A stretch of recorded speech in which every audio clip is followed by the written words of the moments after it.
Hello, my name is Liza, and today I'd like to share with you the beginnings of the items that I'm making for my Patriotic Tiered Tray. Most of the items can be found at Dollar Tree.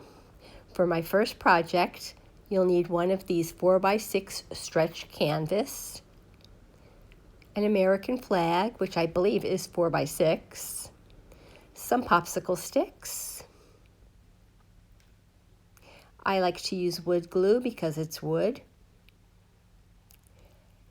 Some chalk paint, elephant and mineral. The first thing I did was I took the canvas off of the frame and I put the canvas aside for another day. Then I took my popsicle sticks and I cut them to fit onto my frame from the stretched canvas. And I I used wood glue to glue them on.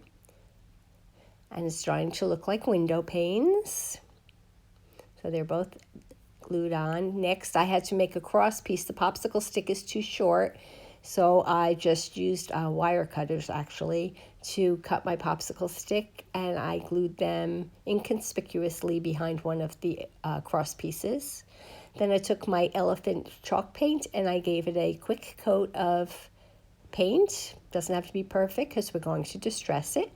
And we're going to just use mineral with a dry paintbrush to give it a distressed look. Next, I took off the stick from the flag and I cut off the left edge because the white part we don't need. And with some hot glue, I glued it to the back of my faux window pane. And that was done. The next project is quick and simple.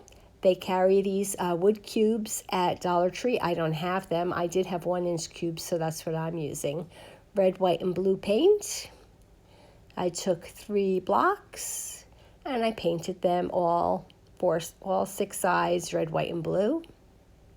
And then once the paint was dry, I wrote USA on the block and I used wood glue to keep them attached. And that one was done. The next project, we're going to need some Jenga blocks. And I chose to use vanilla acrylic paint because I wanted my flag to look a little more aged. I needed a red and blue permanent marker, a 1/4-inch hole punch, a paint dotting tool, and a Post-it note. The first thing I did was take some wood glue and I glued 2 Jenga pieces together. Once the glue was dry, I gave it a light coat of the vanilla acrylic paint. Once that was dry, I took a Post-it note and I just masked off one little corner of the piece, the 2 Jenga pieces. And with a ruler and my red permanent marker, I made stripes. Then I used the blue permanent marker to color in the square where the Post-it note was. I used the 1/4-inch hole punch to punch a hole out of the sticky part of the Post-it note, put it down in my blue square, and with my dotting tool, I put 13 dots around my circle to create a Betsy Ross flag. And this is my completed flag. For my next project, I again used the Jenga blocks. I used some stamps. I got these at Michael's in the little $1.50 section. You're going to need 18 of the Jenga blocks, and we're going to use wood glue to glue 6 blocks together because we're going to form the wood pieces that are going inside our paper covers for our book stack. While the glue is drying, cut out a piece of cardstock, 3 3/4 inches by 4 1/8, and then we're going to score at 2 1/4 and 1 7/8.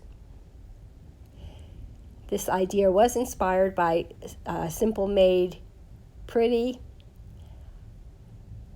Then I took my stamps and I started from the right-hand side and I stamped out God Bless America. I do suggest you write your word down so you don't mess up because it's harder to stamp backwards than it is forwards. And also try not to rock your stamps. So then I had my God Bless America all stamped. I folded up my covers to make sure they fit on my wood blocks. And then I wanted to make them look a little aged, so I took some brown ink and a sponge, and I just sponged around all the sides to make the books look a little bit older. Before I glued my covers onto my wood blocks, I did use some more of the vanilla paint, only painting the edges on 3 sides because it's going to be covered by the book covers anyway. Once the paint was dry, I took some 2-sided tape, and on the unpainted edge, I put the 2-sided tape down and I laid it into the spine of my book cover. Then I laid my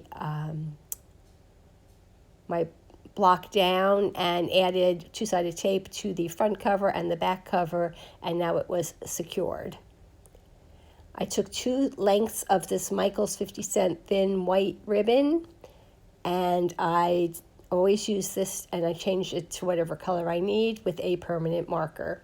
So just use your marker and pull your ribbon right through, and you'll get it all covered up. And repeat that with your blue marker. So now we have a red string and a blue string, and we tied up our book stack and with a nice ribbon, and our book stack is complete. Those are my projects from the beginnings of my tiered tray. I hope you enjoyed them. Please give my video a thumbs up, leave me a comment, and as always, if you aren't already subscribing, please consider doing so. I'll be back again soon with another project. Please stay well. Thank you for watching. Take care.